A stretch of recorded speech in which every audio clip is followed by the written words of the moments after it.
يا أيها الذين آمنوا كلوا من طيبات ما رزقناكم واشكروا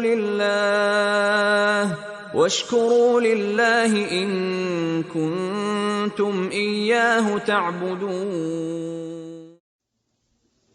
يا أيها الذين آمنوا كلوا من طيبات ما رزقناكم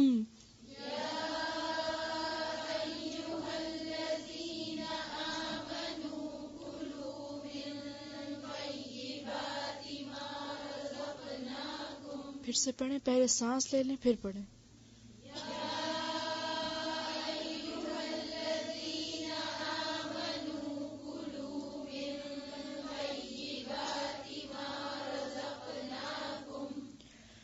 كلوا من طيبات ما رزقناكم واشكروا لله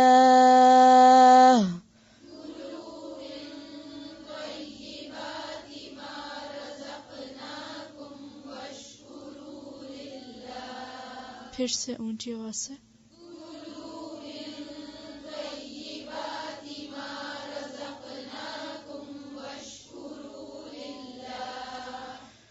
واشكروا لله إن كنتم إياه تعبدون.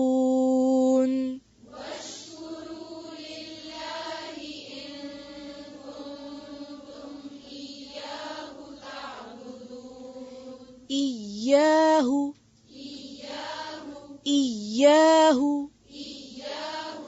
إن كنتم إياه تعبدون.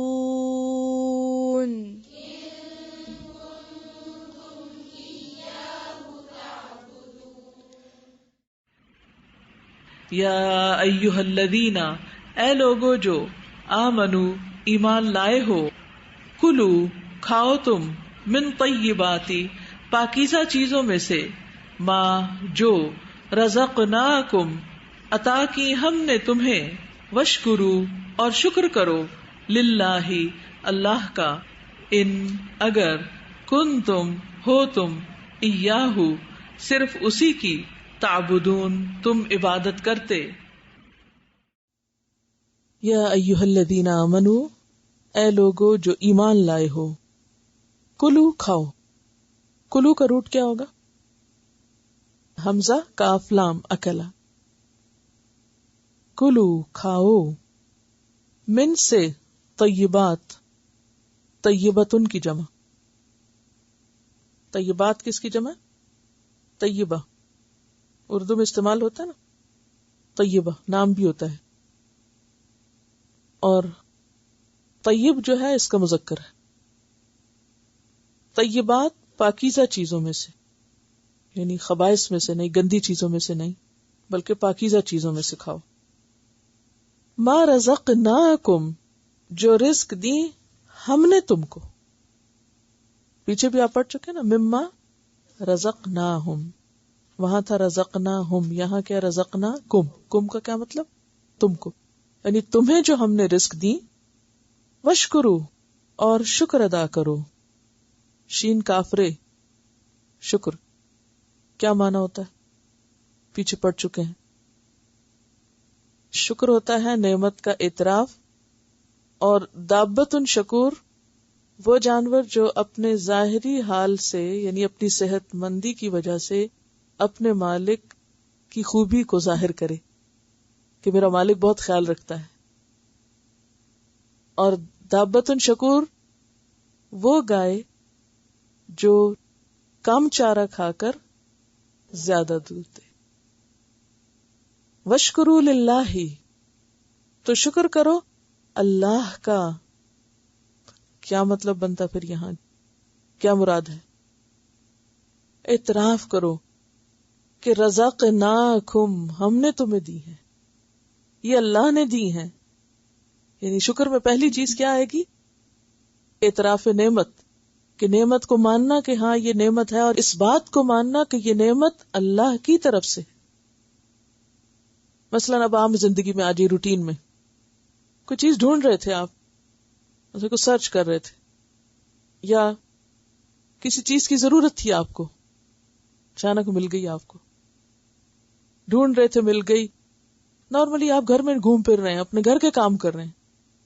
یعنی ایک مومن بندہ کیسا ہوتا ہے، اس کی عملی زندگی میں اسلام کہاں ہوتا ہے؟ گھر میں کام کر رہا ہے، کچھ چیز ڈھونڈ رہے ہیں آپ، مثلا اپنے کپڑوں کے ساتھ کا دوپٹہ ڈھونڈ رہے ہیں اور اچانک آپ کو مل جاتا ہے، تو اس وقت کیا سوچ آنی چاہیے؟ شکر کہ اللہ تعالیٰ مجھے وہاں تک لے گیا اور مجھے مل گیا. یہ نہیں چاہیے او میں کتنی ذہین اور سمجھدار ہوں کہ میں نے فلاں جگہ پہ جا کے دیکھا. اور پھر آپ جب دوسروں کو بتاتے ہیں تو کیا کرتے ہیں؟ میں نے یہ کیا، میں نے یہ کیا، میں نے یہ کیا تو پھر یہ ہوا. کتنا کریڈٹ لیتے ہیں ہم ہر چیز کا، خود کو دیتے ہیں، اور یہ بھول جاتے ہیں کہ یہ اس نے راہ دکھائی تھی. یہی اصل میں اعتراف نعمت ہے کہ یہ اس نے راہ دکھائی. اہل جنت جب جنت میں جائیں گے تو اس وقت کیا کہیں گے؟ وہ یہ نہیں کہیں گے ہم نے بڑے نیک عمل کیے تھے اور دیکھو نا پھر آج کیا ہمیں ملا ہماری کوششوں کے. وہ کہیں گے الحمدللہ الذی ہدانا لہذا، یہ تو اسی اللہ کا شکر ہے جس نے ہمیں یہ رستہ دکھا دیا تھا. وما کننا لنہتدی لولا ان ہدانا اللہ، ہم یہ راہ نہیں پا سکتے تھے اگر اللہ ہمیں ہدایت نہ دیتا. ہمیں جنت کا رستہ اللہ نے دکھایا تھا. وَأَرَّفَهَا لَهُمْ، یعنی جنت کو تمہیں پہچان کرایا. تو بندہ مومن ہر نعمت کو پا کر کیا سمجھتا ہے؟ اعتراف نعمت، شکر کا معنی کیا سمجھتا ہے؟ یہ اس نے مجھے دی ہے، یہ اس نے رستہ دکھایا، یہ اس نے دی.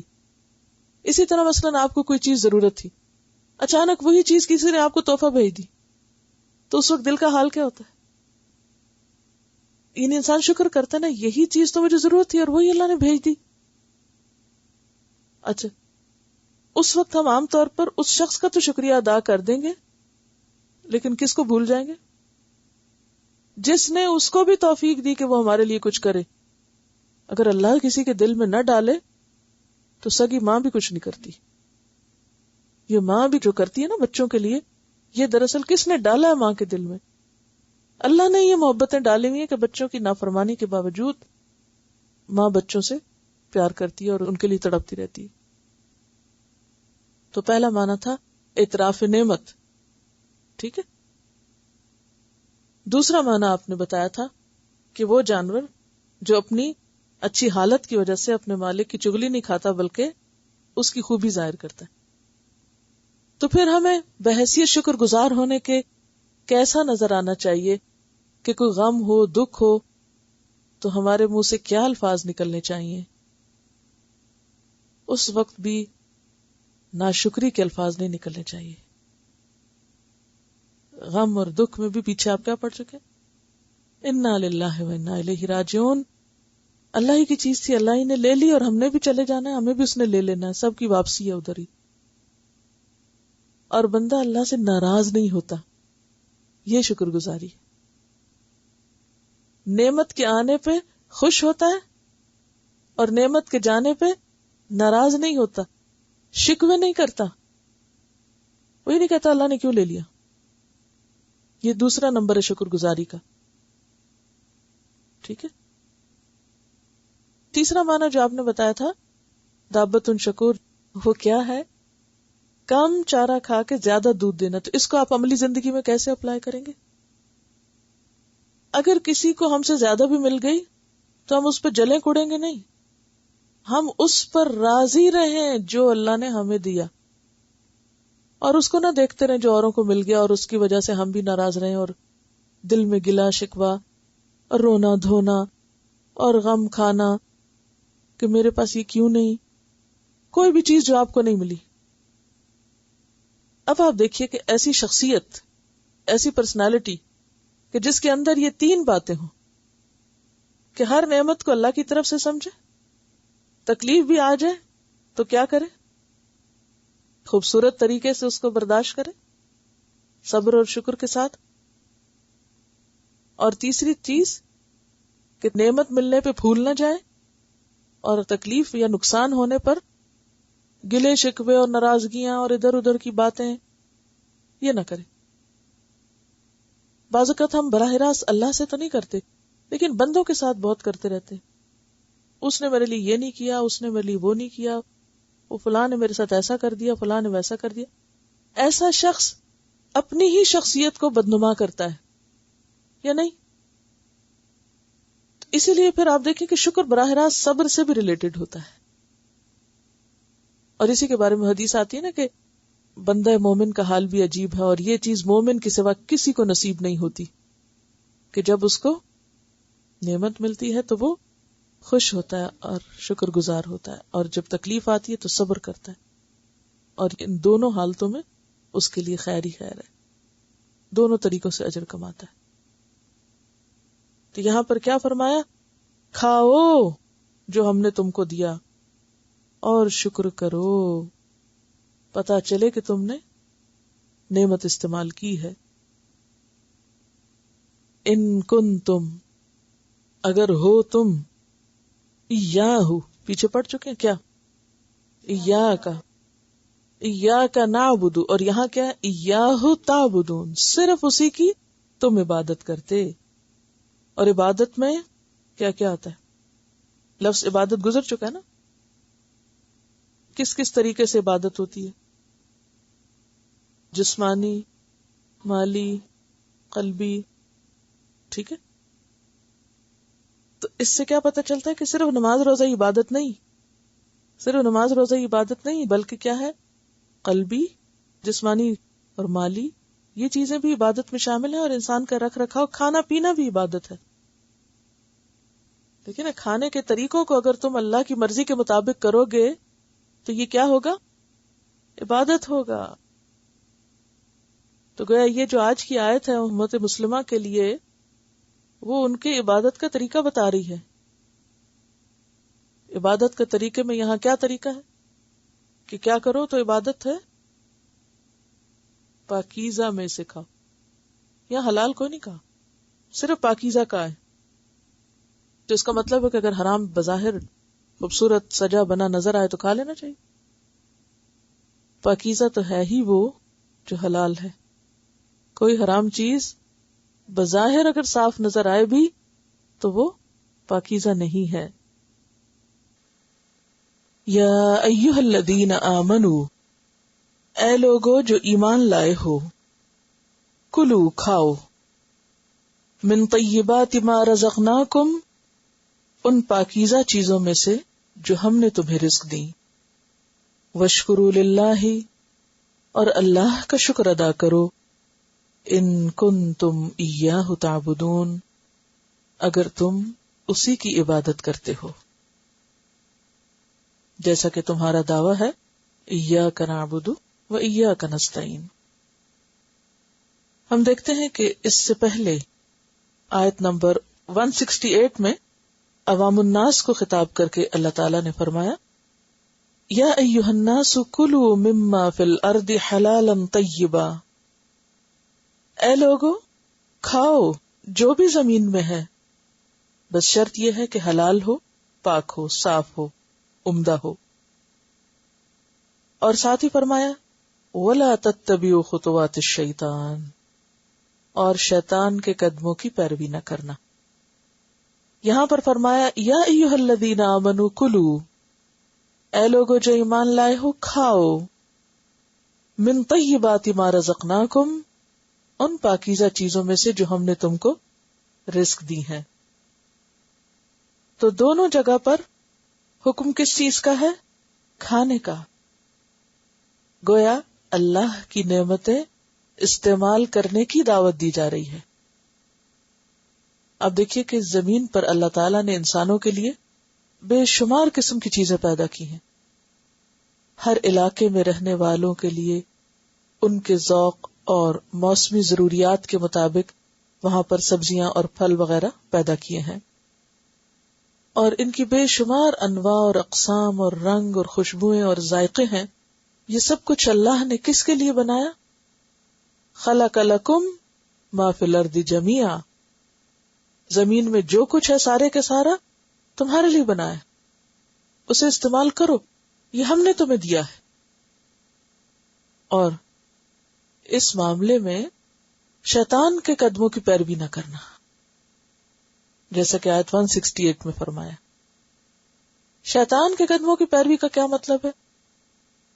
نمبر 1 یہ کہ وہ یہی چاہے گا کہ انسان ایسی چیزیں کھائے جو اللہ تعالیٰ نے اس کے لیے منع کی ہیں یا جس میں اس کا نقصان ہے، کیونکہ وہ دشمن ہے نا. تو دشمن سلو پوائزننگ بھی کرتا ہے، اور دشمن سامنے آ کے مقابلہ بھی کرتا ہے، اور دشمن چھپے وار بھی کرتا ہے. تو وہ چونکہ تمہارا دشمن ہے اس لیے تمہیں اس سے بچ کر رہنا ہے اور اس کی پیروی نہیں کرنا. اشارہ اس بات کی طرف کہ بہت سے ایسے لوگ جو بتوں کے پجاری تھے یا ایسے دین میں انہوں نے طریقے اختیار کر رکھے تھے جو اللہ نے ان کے لیے نہیں اتارے تھے، تو انہوں نے اللہ کی اتاری ہوئی شریعت اپنے ہاتھ میں لے رکھی تھی، خود سے ہی حلال حرام کے قاعدے وضع کر رکھے تھے. اللہ کی حلال اور پاک چیزوں کو لوگوں پر حرام کر دیا تھا. خاص طور پر مشرکین نے اپنے خیالوں سے، خود ساختہ طریقوں سے اپنے لیے جائز چیزیں بھی حرام کر رکھی تھی. مثلا انہوں نے ایک قاعدہ بنا رکھا تھا کہ کچھ جانوروں کو بتوں کے نام پر ہمیں مقرر کر دینا ہے یا آزاد کر دینا ہے، جس کا نام انہوں نے بحیرہ اور صائبہ اور وسیلہ اور حام رکھا ہوا تھا، جس کی تفصیل آگے آئے گی. تو اللہ تعالیٰ نے فرمایا کہ ما جعل اللہ من بحیرۃ ولا صائبۃ ولا وسیلۃ ولا حام ولکن الذین کفروا یفترون علی اللہ الکذب. سورۃ المائدہ آیت 103. معنی کیا ہے؟ اللہ نے نہ کوئی بحیرہ مقرر کیا اور نہ صائبہ اور نہ وسیلہ اور نہ حام. یہ لوگ جنہوں نے کفر کیا یہ اللہ پر جھوٹ گڑتے. اسی طرح سورۃ الانعام میں آتا ہے وحرموا، اور انہوں نے حرام کر دیا ما رزقہم اللہ، جو اللہ نے ان کو بطور رزق دیا تھا. یعنی کھانے پینے کی چیزیں انہوں نے خود ہی اپنے اوپر حرام کر رکھی ہیں، افتراء علی اللہ، اللہ پہ جھوٹ گڑتے ہوئے. تو یہ چیز اللہ تعالیٰ کو ناپسند تھی. سورۃ الانعام آیت 140 میں اس کی وضاحت ملتی ہے. ایک اور جگہ پر آتا ہے قل ارأیتم، کہہ دیجئے کیا دیکھا تم نے، ما انزل اللہ لکم من رزق، کہ اللہ نے تمہارے لیے رزق میں سے جو نازل کیا ہے، فجعلتم منہ حراما وحلالا، کہ تم نے اپنے پاس سے ہی اس میں سے حرام حلال کر رکھا ہے. یہ سورۃ یونس آیت 59 ہے. سورۃ النحل میں واضح طور پہ منع کیا گیا وَلَا تَقُولُوا لِمَا تَصِفُ أَلْسِنَتُكُمُ الْكَذِبَ هَذَا حَلَالٌ وَهَذَا حَرَامٌ، مت تم کہو جو تمہاری اپنی زبانیں گھڑتی ہیں جھوٹ کہ یہ حلال ہے اور یہ حرام ہے. حلال حرام کا اختیار کس کے پاس ہے؟ صرف اللہ کے پاس ہے. جب تک وہ حرام نہ کرے اس وقت تک کوئی چیز حرام نہیں. تم اپنے اوپر حلال کو حرام نہ کرو، بلکہ کیا کرو؟ کلو، کھاؤ، من طیبات ما رزقناکم، جو بھی پاکیزہ چیزیں ہم نے تمہیں دی ہیں بطور رزق کے، اور واشکروا للہ، بس کیا کرو؟ اتنا کرو کہ کھا کر اللہ کا شکر ادا کرو.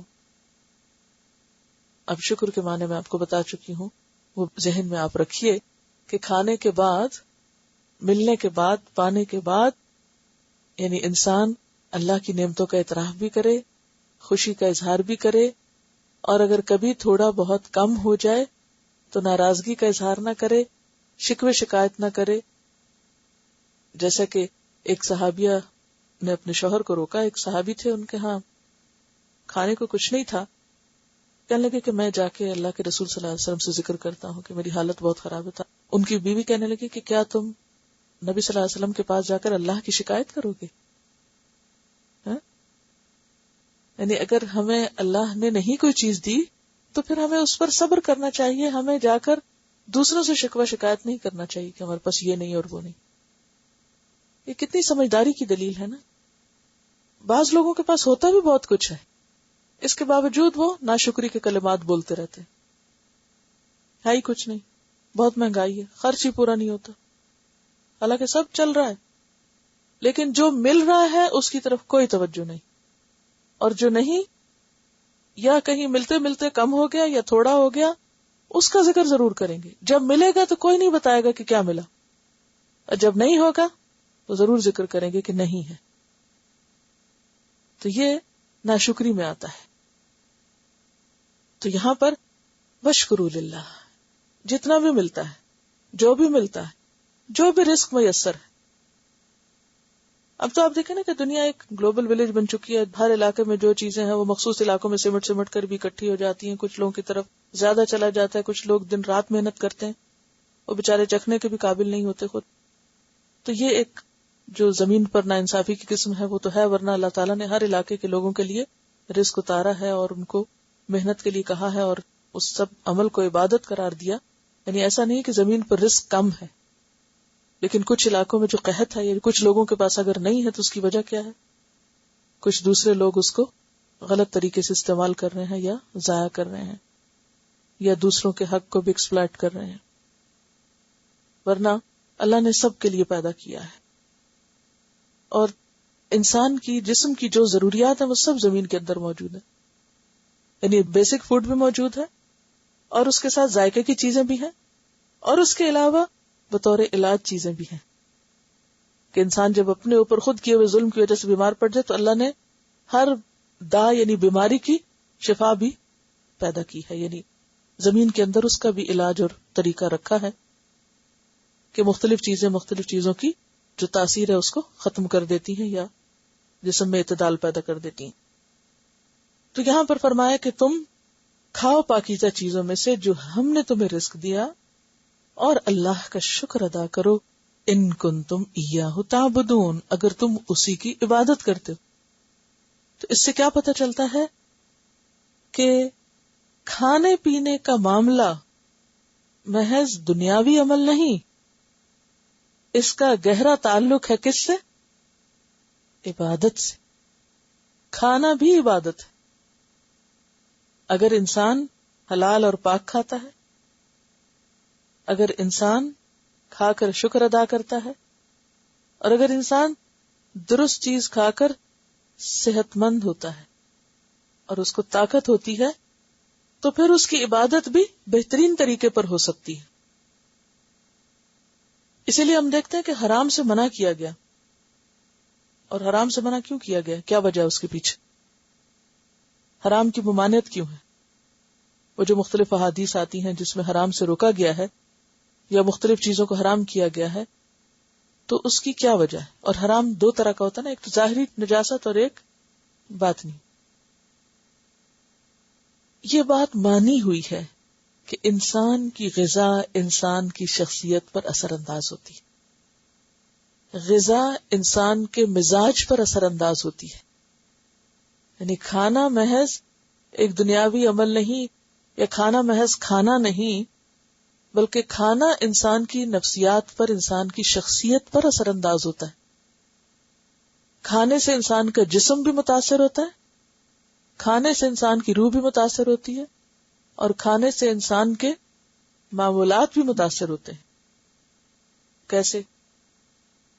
پہلی بات میں نے کیا کی کہ کھانا سے انسان کا جسم متاثر ہوتا ہے. اگر آپ اپنے جسم کی ضرورت سے کم کھا رہے ہیں تو بھی کیا ہوگا؟ بیمار ہوں گے. اگر ضرورت سے زائد کھا رہے ہیں تو بھی بیمار ہوں گے. اگر آپ ردی، باسی، گندی چیزیں کھا رہے ہیں تو بھی اس کا اثر آپ پر ہوگا. اور اگر آپ صحت مند غذا لے رہے ہیں تو بھی آپ کے جسم پر اس کا اثر ہوگا. اگر آپ اپنی طبیعت کے مخالف چیز کھاتے ہیں تو اس کا براہ راست نتیجہ کیا ہوتا ہے؟ آپ کی طبیعت خراب ہوتی، آپ کے اندر سستی پیدا ہوتی. جب سستی پیدا ہوتی ہے تو نماز صحیح طور پہ پڑھی جاتی، خشوع ہی نہیں پیدا ہوتا، دھیان ہی نہیں اس میں لگ سکتا. پھر آپ دیکھیں کہ اگر آپ صحیح غذا نہیں کھا رہے اور آپ صحت مند نہیں تو آپ صحیح طور پر رکوع نہیں کر سکیں گے، سجدہ درست نہیں کر سکیں گے. پھر اسی طرح خشوع اور کنسنٹریشن تو بالکل بھی نہیں ہوگی. پھر اگر پیٹ خراب ہو رہا ہے تو آپ دیکھیں کہ نمازوں کا وقت نکل جائے گا بعض اوقات. کہ آپ یکسوئی نہیں ہو پا رہے نماز میں. اسی طرح باقی عبادات میں بھی، یعنی عبادت صرف نماز کا نام نہیں، جیسے پہلے بھی عرض کیا. مثلا کسی انسان کی خدمت کرنا یا کسی انسان کے کام آنا، کسی کی مدد کرنا، یہ بھی تو عبادت ہے. تو جب آپ اپنے آپ ہی کو نہیں سنبھال سکتے، آپ کسی اور کو کیا دیکھیں گے؟ پھر دوسری چیز جیسے میں نے عرض کیا کہ انسان کی روح پر بھی اس کے اثرات ہوتے ہیں. تو وہ کیا ہوتا ہے؟ اگر آپ کی طبیعت خراب ہو، جسم میں درد ہو، تو آپ خوش نظر آ سکتے ہیں؟ آپ خوش نظر نہیں آئیں گے. قدرتی طور پہ آپ کا چہرہ اتر جائے گا. اور اگر آپ اندر سے طاقتور ایکٹیو ہیں تو بڑی سے بڑی بات بھی آپ پہ کم اثر کرے گی. صحیح فوڈ کے نہ ہونے سے آپ کے اندر چڑچڑا پن پیدا ہوتا ہے.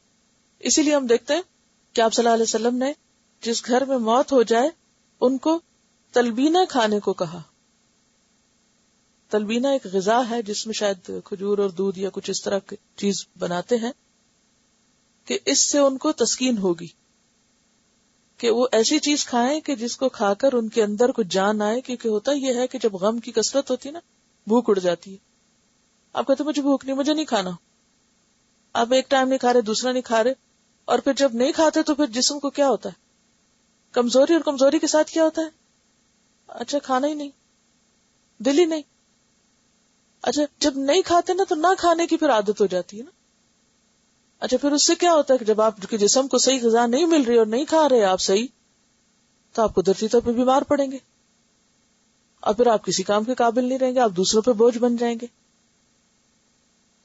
تو اس طرح آپ دیکھیے کہ کتنی حکمت ہے نبی صلی اللہ علیہ وسلم کی اس بات میں کہ انہیں ایک خاص طاقتور غذا کھانے کے لیے کہا گیا کہ جس سے ان کی انرجی بحال ہو. انرجی ہوگی تو غم کا مقابلہ بھی ہو جائے گا. اگر انرجی نہیں ہوگی تو غم کا مقابلہ بھی نہیں کر سکتے آپ. اور پھر آپ چڑچڑے ہو رہے ہیں، اور پھر اس کے نتیجے میں کیا ہے، آپ کسی سے سیدھے منہ بات نہیں کر رہے. آپ نے اکثر دیکھا ہوگا بچوں کے اندر، آپ نے یہ نوٹ کیا ہوگا کہ اگر بچے صحیح غذا نہیں کھا رہے ہوں تو کیا ہوتا ہے؟ چڑچڑا پن. آپ کو پتہ ہی نہیں چلتا کہ ان کو کیا بیماری ہے، کس بات پہ ناراض ہے. بات بات پہ ناراض ہو رہے ہیں، حالانکہ بات کچھ بھی نہیں. آپس میں لڑتے ہیں، آپس میں جھگڑنا شروع کر دیتے ہیں، اور وجہ کیا ہوتی ہے؟ بھوک. تو غذا انسان کے جسم پر، انسان کی روح پر، انسان کے جذبات پر، انسان کے معاملات اور رویوں اور طریقوں پر، سب چیزوں پر اثر انداز ہوتی.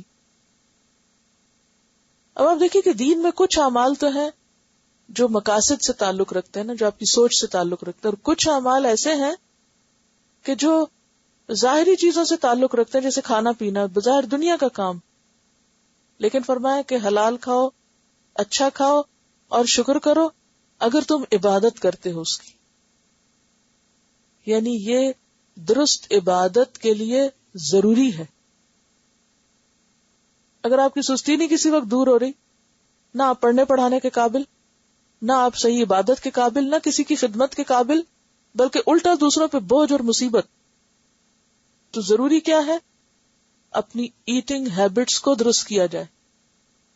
ایٹنگ ہیبٹس کو، اور بجائے اس کے کہ ہر چیز کو نہیں نہیں نہیں کیا جائے. کیونکہ بہت سی بچیاں یہ اچھا نہیں لگتا یہ نہیں کھانا، وہ اچھا نہیں لگتا وہ نہیں کھانا، وہ نہیں کھانا وہ نہیں کھانا. پھر نتیجہ کیا نکلتا ہے؟ کمزور ہوتی ہیں. اب اس کے بعد کہ شادی ہوئی، پریگننسی ہوئی، کسی کام کے قابل نہیں، اپنے آپ کو سنبھالنے کے قابل نہیں ہے. تو نتیجہ کیا ہے؟ غیر ضروری طور پر یہ نہیں وہ نہیں وہ نہیں وہ نہیں، دوسروں کے لیے بلائے جان ہو گئے نا. تو یہاں پر کیا کہا جا رہا ہے؟ کھاؤ کھاؤ جو پاکیزہ چیزیں. انسان صرف ٹیسٹ کی خاطر نہ کھائے کہ جو صرف بہت اچھے ذائقے کی ہو وہ کھاتا رہے، چاہے اس میں غذائیت نام کی چیز نہ ہو. مثلا کوک میں کیا غذائیت ہے؟ الٹا نقصان ہے. اسی طرح بہت سی ایسی فوڈ جو ہم کھاتے ہیں، کبھی ہم سوچیں کہ اس کی نیوٹریشنل ویلیو کیا ہے، وہ کچھ بھی نہیں ہوگی. تو وہ کھانا کیا ہے؟ الٹا نقصان دہ، کیونکہ ہماری باڈی اس کے لیے پریپیئرڈ نہیں ہے. اللہ نے ہمارے جسم کو اس کے لیے بنایا نہیں ہے. تو جن چیزوں کے لیے اللہ نے ہمارے جسم کو بنایا نہیں، جب ہم ان کے اندر وہی تابڑ توڑ ڈالتے ہیں تو نتیجہ کیا ہوتا ہے؟ ہم صحیح عبادت نہیں کر سکتے. بہت سی چیزیں ایسی ہیں جو دانت خراب کریں گی.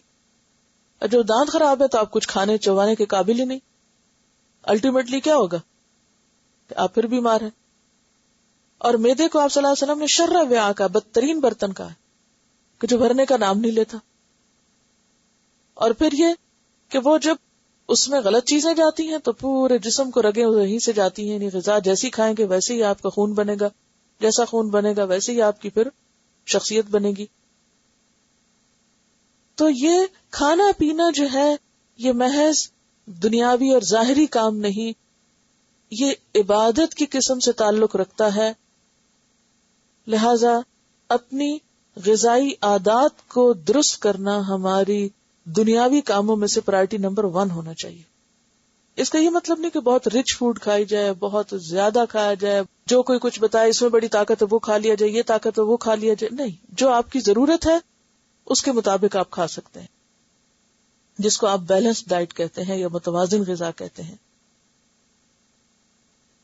اور پھر خاص طور پر حرام سے بچنا ضروری ہے. اور حرام، دونوں حرام سے بچنا، ایک ظاہری حرام اور ایک مانوی حرام. ظاہری حرام میں تو جیسے یہ ما اہل بہ لغیر اللہ کہا گیا، یہ لحم الخنزیر یا میتہ اور دم، یہ سب چیزیں ظاہری حرام ہے. ما اہل بہ لغیر اللہ میں باطنی نجاست شرک کی بات. اس کے علاوہ باقی جو رشوت ہے یا سود ہے یا اور چیزیں جو مثلا اب روپے پیسے میں رشوت میں اگر کسی نے آپ کے پاس کوئی غذا بھیج دی تو بظاہر تو غذا بہت صاف ہے لیکن اس کے اندر ایک مانوی نجاست.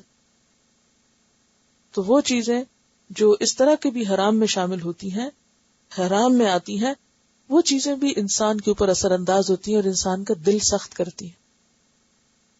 دلوں کی سختی پیدا ہوتی ہے، انسان کے اندر غفلت پیدا ہوتی ہے، اللہ سے دوری پیدا ہوتی ہے، عبادت کو دل نہیں لگتا، اللہ تعالیٰ کا قرب محسوس نہیں ہوتا. اگر انسان عبادت کی طرف رغبت نہ پائے، دل ہی نہیں کرتا عبادت کرنے کو، تو اپنی غذا، اپنے لقمے کو دیکھے کہ اس کا سورس کیا ہے.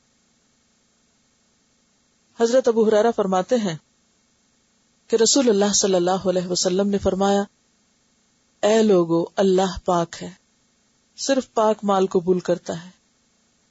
اللہ تعالیٰ نے مومنوں کو بھی اس بات کا حکم دیا جس کا اس نے رسولوں کو حکم دیا.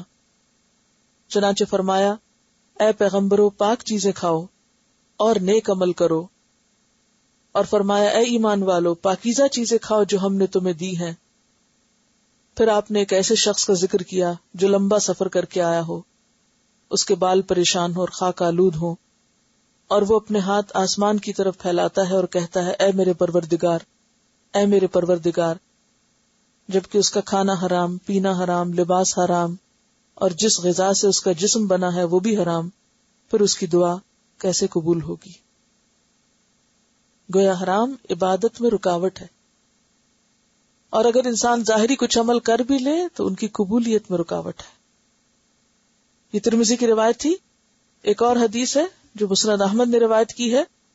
حضرت جابر فرماتے ہیں کہ رسول اللہ صلی اللہ علیہ وسلم نے فرمایا، وہ گوشت جو مال حرام سے پروان چڑھا ہے وہ جنت میں داخل نہ ہوگا، اور جو بھی گوشت حرام سے پروان چڑھا اس کے لیے جہنم ہی لائق تر ہے، وہ جلنے ہی کے قابل ہے.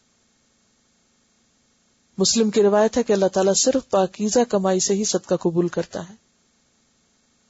اور پھر آپ دیکھیے کہ صرف یہ نہیں کہ انسان حرام چھوڑے اور حلال اختیار کرے، بلکہ جو چیزیں شبہ میں ڈالنے والی ہیں ان کو چھوڑنا بھی ضروری ہے.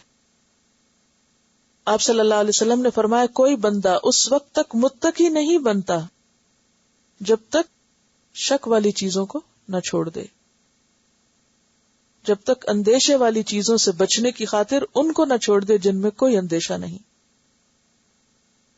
حضرت حسن بن علی کہتے ہیں کہ میں نے رسول اللہ صلی اللہ علیہ وسلم سے یہ بات یاد رکھی کہ جو چیز تجھے شک میں ڈالے اسے چھوڑ کر وہ اختیار کرو جو شک میں نہ ڈالتی. یعنی حرام کے معاملے میں انسان محتاط رویہ اختیار کرے اور جن چیزوں میں شک پڑ جائے ان کو بھی چھوڑ دے.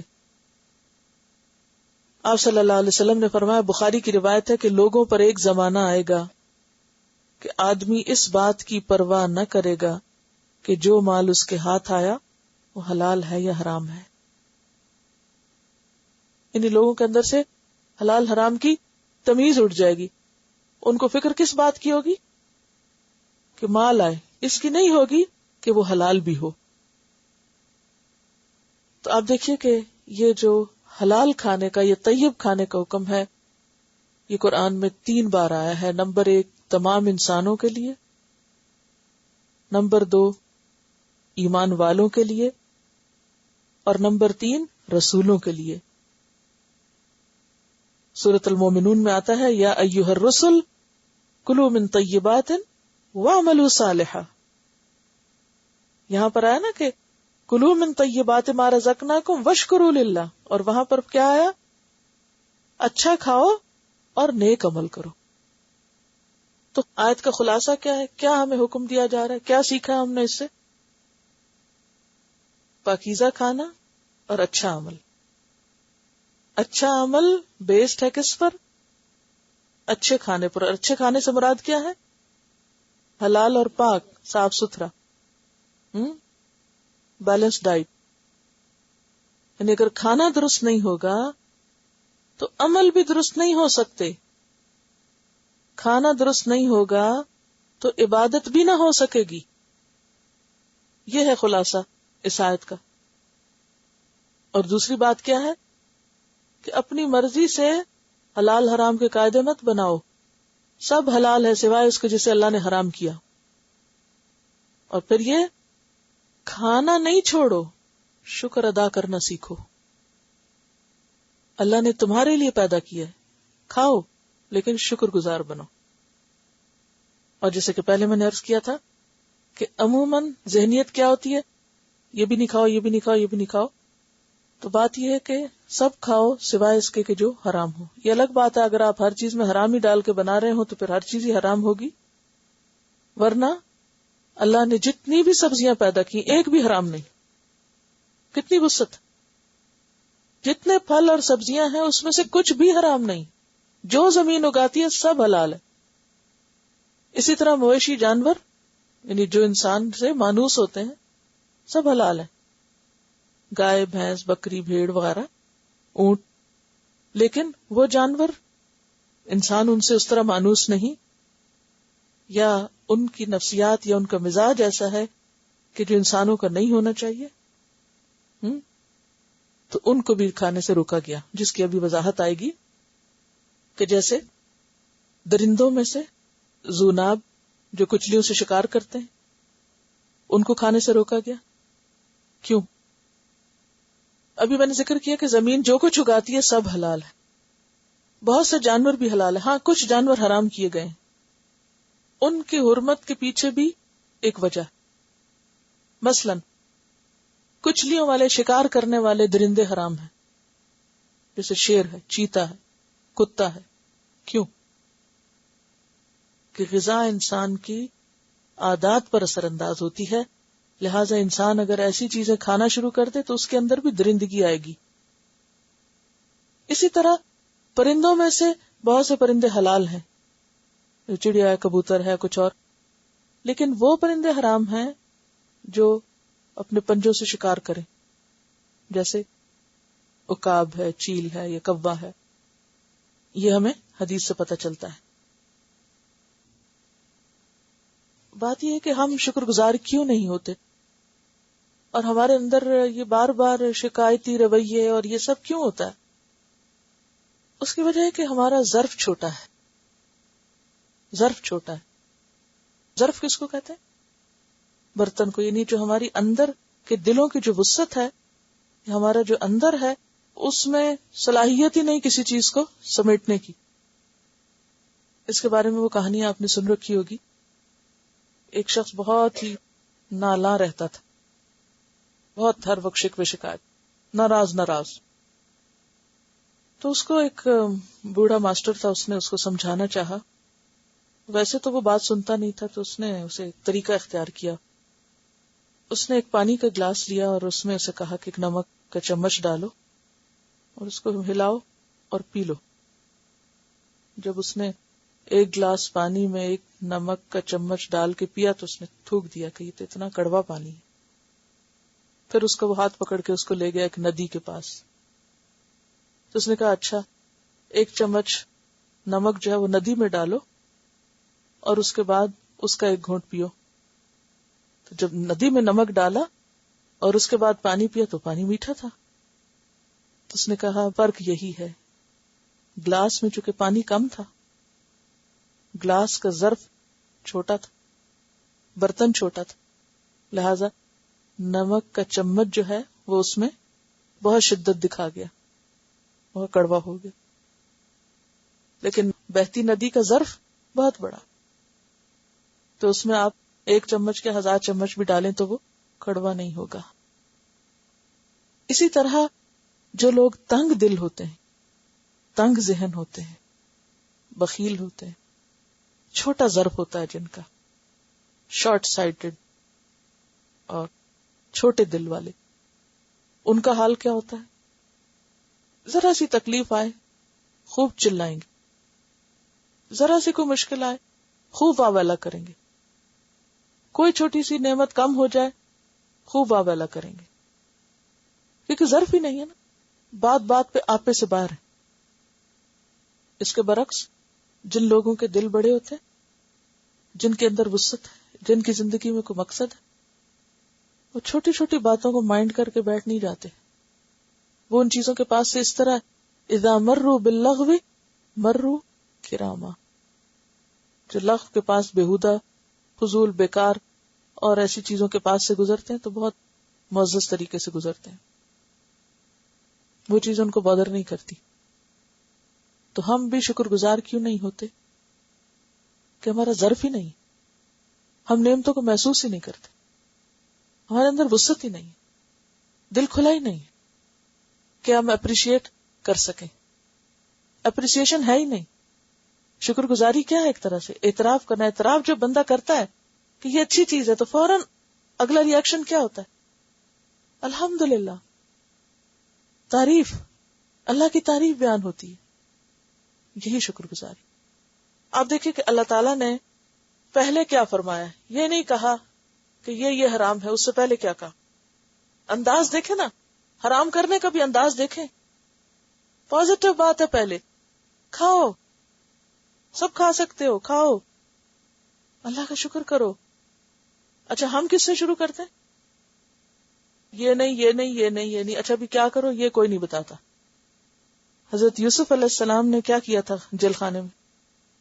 کئی سال تک جیل خانے میں رہے تھے، لیکن اٹھ کے ہر روز لوگوں کو نہیں ڈنڈا پکڑ کھڑے ہو جاتے، تم یہ غلط کرے، تم یہ نہیں. اپنا اخلاق اور کردار اور مدد کا انداز اور اپنا ایک طریقہ ان کا اتنا اچھا تھا. ایک تو شخصیت ایسی تھی بذات خود کہ جب ان لوگوں کو خواب آئی تو پورے جیل خانے میں کتنے لوگ ہوتے، بے شمار لوگ ہوتے، ان میں سے وہ شخص نظر آئے کہ ہاں اس کی بات قابل اعتبار ہو سکتی، میں اس سے جا کے پوچھوں. سب سے پہلا کام ہے اپنا اعتبار بٹھائیے، لوگوں قابل اعتبار بنیے. ٹھیک ہے نا؟ اگر ہم قابل اعتبار نہیں تو لوگ ہماری بات کیوں سنیں گے، یا ہمارے صرف ایک فیصلے کو کیوں مان لیں گے؟ وہ کہیں گے ہمیں پتہ، جاؤ تم چپ رہو، تم اپنے آپ کو دیکھو، مجھے نہیں دیکھو. تو اس کے لیے بے حد ضروری ہے کہ ہم اپنی شخصیت کے اندر بھی صبر، تحمل، خیرخواہی، اخلاق اور احسن معاملہ لائیں، تاکہ لوگ توجہ کریں، لوگ خود کہیں کہ ہاں بتاؤ ہم کو. ٹھیک ہے، یہ بھی تیاری ہے نا بتانے کی. چال میں وقار، بات میں وقار، انداز میں، یہ ساری چیزیں جو ہیں یہ علم کا حصہ ہیں. درست غذا کس کو کہتے ہیں؟ طیبات میں کیا ضروری چیزیں ہیں جو آتی ہیں، کن چیزوں کو استعمال کرنا چاہیے اور کن کو نہیں. خاص طور پر اگر آپ میں سے کسی نے کوئی ایسا کورس کیا ہوا ہو کہ جو فوڈ اور نیوٹریشن سے تعلق رکھتا ہو تو وہ اپنے علم سے دوسروں کو فائدہ پہنچائے. نمبر 2 یہ ہے کہ اللہ تعالی نے مردار، خون، لحم خنزیر کو حرام کیوں قرار دیا؟ اس کے پیچھے کیا حکمت ہے؟ ویسے تو ایک مومن کے لیے اتنا بھی کافی ہے کہ وہ کیا کہے، یہ اللہ کا حکم، سمعنا و اطعنا. ہمیں نہیں پتا کیوں کیا، ہمیں اتنا پتا اس نے کیا، بس ہم نے مان لیا. لیکن اگر انسان تھوڑا سا مزید آگے بڑھے اور کچھ حکمتیں بھی اس کو معلوم ہو جائیں تو ایسی صورت میں انسان کے لیے اور زیادہ اپنے دین پر اور اللہ کی بات پر ایمان بڑھتا ہے، کیونکہ انما یخشى اللہ من عبادہ العلماء، اللہ سے ڈرتے ہیں اس کے علم والے بندے، جن کے پاس علم ہوتا ہے. تو علم میں دین اور دنیا دونوں کا علم. دین کا علم تو یہ ہے کہ یہاں سے پتہ چل گیا کہ آیت آپ کو منع کرے. دنیا کا علم یہ ہے کہ جو لوگ اس فیلڈ میں خاص طور پر مہارت رکھتے ہیں اور غور و فکر کرتے رہتے ہیں، ان کے پاس بھی بہرحال کچھ چیزیں ایسی تھی. اچھا، یہاں ایک اور چیز آپ کو یاد دہانی کراؤں کہ یاد رکھیے کہ جہاں کسی چیز میں فائدہ ہے وہاں اس میں نقصان بھی ہو سکتا ہے، یا جہاں کسی چیز میں نقصان ہے تو وہاں اس کا کچھ فائدہ بھی ہو سکتا ہے. مثلا مردار، ہو سکتا ہے کہ کوئی ریسرچ آپ کو آ کے کہے کہ ہاں جی مردار میں فلاں فلاں فائدے کی چیز ہے. مثلا اگرچہ ہماری طبیعت نہیں مانتی تو بات یہ ہے کہ جیسے شراب کا حکم آیا تھا اور اس کی حرمت کی بات تھی تو سب سے پہلے اللہ تعالیٰ نے کیا فرمایا؟ اس میں کچھ فائدے بھی ہیں لیکن اس کے نقصان اس کے فائدوں سے بڑھ کر ہے. اسی طرح مثلا اگر کوئی کہتا ہے کہ خون کے اندر یہ فائدہ ہے خون کے استعمال یا اس سے فلاں دوائی بنتی ہے، جناب اوکے بنتی ہوگی، لیکن زیادہ اس میں فائدہ ہے یا نقصان ہے؟ پھر اسی طرح لحم الخنزیر میں بھی کوئی آ کے آپ کو کہے کہ تم مسلمان خنزیر نہیں کھاتے، دیکھو اس میں یہ اور یہ فائدہ بھی ہو سکتا ہے، کوئی ہو، ہم نہیں جانتے. لیکن ایک تو بڑی اہم بات ہے کہ اللہ نے منع کر دیا، اور دوسری اہم بات کیا ہے کہ نقصان زیادہ ہے، اور یہ ایک مانی ہوئی بات ہے. لیکن وہ کیا ہے؟ اگر چند ایک مختصراً ان کا ذکر کر لیا جائے تو وہ آپ کے لیے فائدہ مند ہوں گے. یہ جو شکر گزاری کی بات تھی نا، اس پر ایک چھوٹی سی بات کرنا چاہتی ہوں. پاکستان میں ہماری ایک بہن ہے، سوشل ورک کرتی ہیں الہدا میں ہی، بلکہ سوشل ورک کا جو ڈپارٹمنٹ ہے اس کی ذمہ دار ہیں. تو ریسنٹلی ان کی فیملی کا ایک آرفنیج ہے جو انہوں نے وزٹ کیا، تو اس کے بعد مجھے لکھا کہ انہوں نے کیا وہاں پر دیکھا اور کیا سیکھا. کل میں اس کو پڑھ رہی تھی تو واقعی پڑھ کر میرے اپنے اندر اتنی شکر گزاری آئی کہ اللہ نے ہمیں کتنی نعمتیں دے رکھی ہیں، کتنی ان گنت، جس کو ہم فار گرانٹیڈ لیتے ہیں، جس کا ہم سوچتے بھی نہیں کہ یہ بھی کوئی نعمت ہے. انہوں نے چند بچوں کے وہاں حالات لکھے کہ ان کی فیملی اس پورے جو آرفنیج ہے اس کو سپورٹ کرے. ان کے فادر نے بیسیکلی اس کی بنیاد رکھی تھی اور پھر اس کے بعد فیملی اس کو لک آفٹر کرتی رہی. پھر اب انہوں نے دین کو پڑھا تو ایک شعور کے ساتھ، ایک اور نئے جذبے کے ساتھ یہ کہ ان سب چیزوں کو دیکھنا چاہیے، اور فیملی والوں کو بھی موٹیویٹ کر رہی ہیں. اور اس کے علاوہ یہ کہ ان کی چونکہ ایک فادر کا لگایا ہوا پودا ہے تو باقی بہنیں عملی طور پر اس کو دیکھ بھی رہی ہیں. پہلے تو انہوں نے لکھا ہوا کہ کیا کیا اس میں فیسلٹیز ہیں اور اس کی ہسٹری کیا ہے. پھر اس کے بعد لکھا ہے کہ اس میں کچھ بچوں کے بارے میں، مثلا کہتی کہ 3 افغانی بچے 3 سال پہلے یہاں لائے گئے اور ان کو کوئی پوچھنے والا، کوئی دیکھنے والا اور ان کی کوئی خبر نہیں تھی کہ وہ کس کے ہیں، کہاں سے آئے ہیں. اور اس طرح وہ ایک طرح سے ساری زندگی کے لیے اپنے خاندان سے کٹ گئے ہیں. پھر اسی طرح 2 بھائی ہیں اور ایک بہن ہے، یعنی 3 اور بچے ہیں جن کی ماں جیل میں ہے اور باپ مر چکا ہے. کوئی ان بچوں کو لک آفٹر کرنے والا نہیں. ماں اسمگلنگ میں پکڑی گئی اور پھر جیل میں بھیجی گئی، کسی طرح چھڑایا گیا، پھر دوبارہ اسمگلنگ میں پکڑی گئی. اور چونکہ وہ گینگ بن جاتا نا تو وہ چھوڑتے نہیں ہوتے پھر جو لوگ اس میں انوالو ہوتے ہیں. اب 2 بچے یعنی 2 لڑکے اور ایک بچی، ماں اور باپ دونوں کے بغیر وہاں پر ہیں. پھر اسی طرح کہتے ہیں کہ ایک 8 ماہ کی بچی آرفنیج میں لائی گئی اور اب وہ 1.5 سال کی ہو چکی ہے.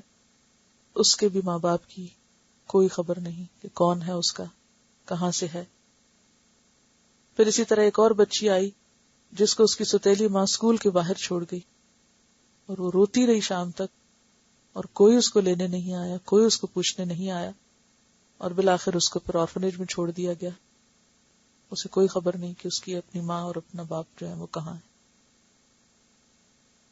پھر اسی طرح 3 اور بھائی ہیں اور ایک ان کی بہن ہے، اور ان کا حال یہ ہے کہ ان کے باپ نے بچوں کے سامنے ماں کو قتل کیا، اس کی ناک کاٹی اور اسی طرح، اور بچوں کو وہ سب نظارہ یاد بھی ہے. اب وہ ہوا یہ کہ ماں تو اس طرح مر گئی اور پھر باپ بھی مر گیا یا مار دیا گیا، اور اب یہ بچے جو ہیں یہ بھی بے سہارا، کوئی خاندان والا پوچھتا نہیں، وہیں پر ہیں. پھر اسی طرح 3 اور بچے ہیں جن کے ماں باپ کو چچا نے مار دیا، اور ماں بھی نہیں ہے، باپ بھی نہیں ہے، وہ بھی وہاں پر اسی طرح ہے. اسی طرح کچھ اور کے بارے میں لکھا ہوا. تو میں یہ سوچ رہی ہوں کہ خاندان کی پروٹیکشن، ماں باپ کی محبت ایسی نعمتیں ہیں کہ جو کہیں سے خریدی نہیں جا سکتی، لی نہیں جا سکتی، کوئی دلوا نہیں سکتا. لیکن ہم سب اپنے ماں باپ کے کتنے شکر گزار ہیں، یا کتنے قدردان ہیں، یا اس نعمت کے بارے میں کبھی سوچتے بھی نہیں کہ ہمارے ماں باپ ہیں یا ہمیں انہوں نے لک آفٹر کیا یا کرتے ہیں یا کر چکے ہیں. تو بات یہ کہ اللہ تعالیٰ نے ہمیں کس کس رنگ میں کیسی کیسی نعمتیں دے رکھی ہیں. ان محبتوں کو پا کر یا ان رشتوں کو دیکھ کر یا اپنے خاندان کو جان کر یا ان کے ساتھ ایک تعلق اور رابطے کو ہم فار گرانٹیڈ لیتے ہیں. میں ان سب بچوں کے بارے میں کل سوچ رہی تھی پڑھ کے کہ یا اللہ، یہ جب بڑے ہوں گے تو ان کی نفسیات کیا ہوگی، جو خاندان اور محبتوں کے بغیر پلتے ہیں. اور پھر ان نے آخر میں لکھا ہے کہ ان کی ایک محدود سی دنیا ہے، چند کھلونے ہیں، کھانا پینا ہے اور کچھ کھیلنا ہے اور کچھ پڑھائی ہے، اور بس یہی ان کی دنیا ہے. یعنی ساری زندگی کے لیے، زندگی سے مراد یہ کہ جو سارا بچپن ایک طرح سے ایک ہاسٹل میں ہی گزر گیا. اگر تھوڑے عرصے کے لیے بھی ہمیں خاندان سے کٹ کے رہنا پڑے، آپ میں سے جو لوگ ہاسٹل میں رہ رہے ہیں یا اپنے شہر سے الگ یا فیملی سے الگ رہ رہے ہیں، کتنی بڑی ضرورت ہوتی ہے فیملی انسان کی. بہن بھائیوں میں چاہے کتنی بھی لڑائیاں ہوتی رہیں، لیکن پھر بھی وہ ایک دوسرے کے لیے ایک روحانی اور ایک خون کا تعلق ہوتا ہے. اور وہ لوگ جن ساری چیزوں سے محروم ہو گئے، تو کس قدر ہمیں اپنے رب کا شکر گزار ہونا چاہیے. اور یہ تو ایک آرفنیج کی رپورٹ ہے، اس کے علاوہ بھی پتہ نہیں دنیا میں کہاں کہاں بچے کس حال میں رہ رہے ہیں، کیا کیا ان پہ گزر رہی ہے.